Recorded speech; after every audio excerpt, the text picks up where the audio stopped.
Okay, next vlog is yung Canafin framework.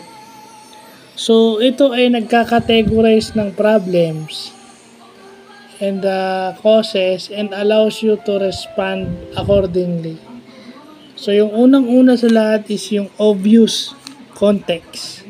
So, sa obvious context is alam mo na yung problema, nakalatag na yung mga steps na gagawin mo na lang. Okay? Ang pattern sa obvious is sense, categorize, and respond. Yun yung mga steps. Sense, categorize, and response. Kasi nandyan na siya eh.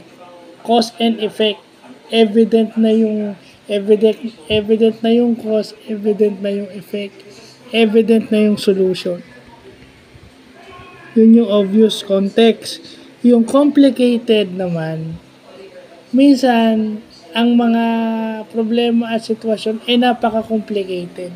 So, meaning, kaya nga tayo may mga experts sa bawat field eh, kasi hindi naman lahat alam natin sa field. So, yung complicated sa iba, maaring hindi sa ilang tao. So, some situations are complicated, kaya nga tayo may experts. Diba? Yung magaling sa grammar, hindi pwedeng magaling sa math, and vice versa. So, parang ganon. So, yung complex is, yung pattern niya is probe, sense, and respond. So, ibig sabihin, napansin nyo, yung mga experts ganyan. Pag experts sila, hinahanap muna nila probe, then, nakikiramdam sila, tsaka sila sumasagot. Ay, hindi pala, baliktad. Complicated. Sense, analyze, and respond. So, ibig sabihin, nakikiramdam sila, then they analyzed it, and then bago sila mag-respond. So, ibig sabihin, alam na specific sa kanila yun. So, they sense, they analyze, and they respond. So, sorry, nagkamali ako ng sabi ha.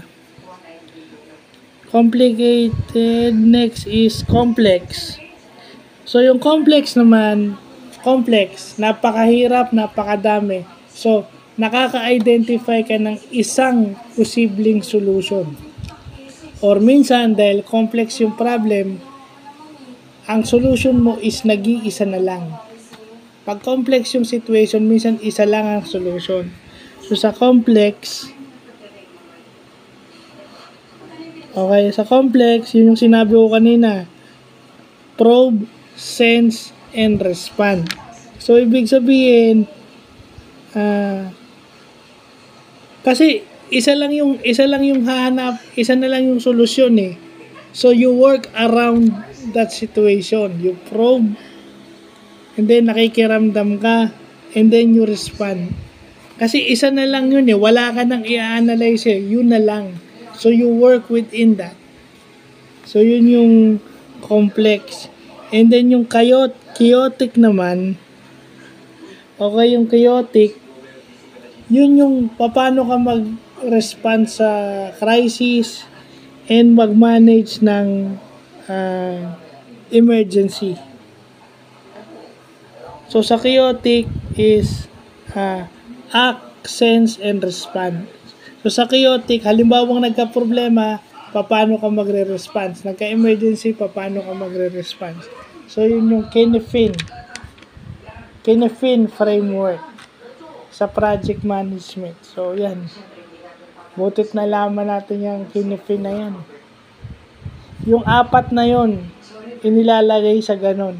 Then, magre-respond ka, depende sa mga yon. So, yun lang po.